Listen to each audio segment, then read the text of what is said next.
Thanks for choosing to listen to this Late Night Linux Family podcast. We're only able to do this because of the people who support us.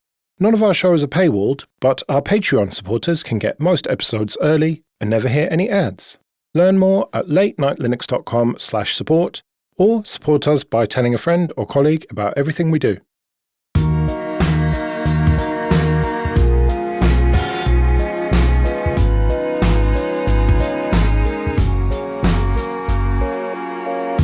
Hello and welcome to episode 391 of Late Night Linux, recorded on the 15th of June 2026. I'm Joe, and with me are Fanny. Howdy. Graham. Hello. And Will. Hello. So as promised, this is going to be a short episode, and I've got a question for you all. What is the best little thing about Linux and open source? So not the grand ideals like freedom and community, stuff like that. Something small and silly that's personal to you. So you gave us a little bit of advance warning about this question, and it's been hard trying to think of something that is silly. Even the small stuff, it seems significant to me. But the thing that I keep coming back to when I start using macOS or Windows is that nearly every small thing that I want doing, whether it's a custom monitor utility or something on the command line, requires me to pay. And that's something I just totally take for granted in the world of Linux and open source. I mean, it's a small thing. It's just the thousand little utilities that I use to make my life easier. All of them in other environments seem to require a small payment and a license and updates constantly. And I just don't have to deal with that. And so I'm forever grateful. I was pondering this and came up with the free of cost line as well. I thought that was the smallest thing. Like, I have had to pay no money for this. And when I was a penniless student, that was very appealing.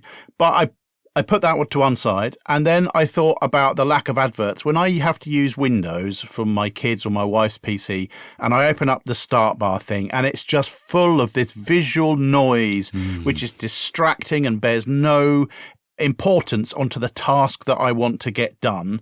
It's just there in your face because somebody has paid money for it to be there. That is a massive benefit. But I put that to one side as well. And the thing that I settled on was the other Linux users. In work, there is a Slack channel dedicated to people who run Linux on their desktops or laptops or whatever. And that has been the same over the last couple of places I've worked. And when you go in there and you've got a weird problem, like, has anybody noticed that the copy and paste clipboard on Wayland, on GNOME, on this version, on that distribution, does this weird thing? Somebody will come along and say, oh yeah, just do this, and that will fix it. And it's that sense of help that I get from other users that I really, really love. And that, for me, is the most important thing. So it's like a Fight Club style nod to people who are in the club.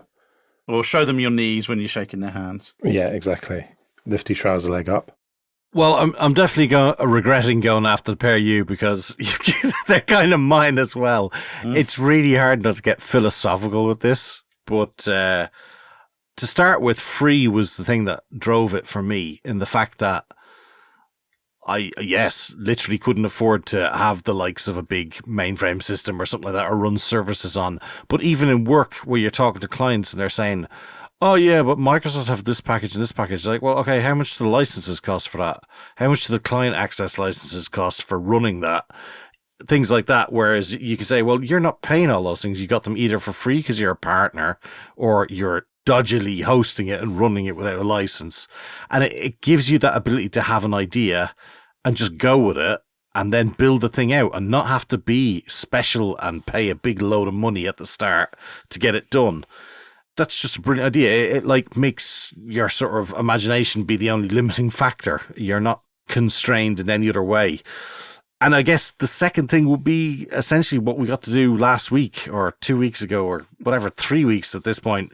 We went to the Ubuntu Summit. Like, who in their right mind wanted me, I won't include you guys in this, but wanted me to turn up and show me cool stuff and be sat next to like the very people who are building this system? It's insanity, but it's like the right type of insanity. It's like, yeah, why you shouldn't have like people up on pedestals or anything like that. But yeah, they're just normal folk using computers who like to do it just like you do. They invited you because they wanted to brainwash you into accepting AI as the reality that we have to live in. The AI is good. The AI is great. I surrender my will as of this date. Yep. Well, my answer is just how hackable everything is when it's open source. I think about different ROMs for Pixel phones and, the OnePlus phones before that, and different firmwares for 3D printers. I mean, Octopi moaned at me that my printer's firmware had some weird issue and I can't communicate with the SD card properly, and try flashing a different firmware on your printer. And that had not even occurred to me that I could do that. And different operating system images for the handheld gaming devices I was talking about. And obviously the fact that you can just hack any Intel laptop or whatever by putting whatever Linux distro you want on it. Just that hackability, that ability to do something else with it. I've talked about this before, how as a kid, it was always like, well, what else can I do with this thing? This thing is supposed to do this one thing, but is there anything else I can do with it? And that is the little thing that I love about Linux and open source. It gives you the ability to just do whatever you want with stuff that you buy. Well, I said it was going to be a short episode, and it was.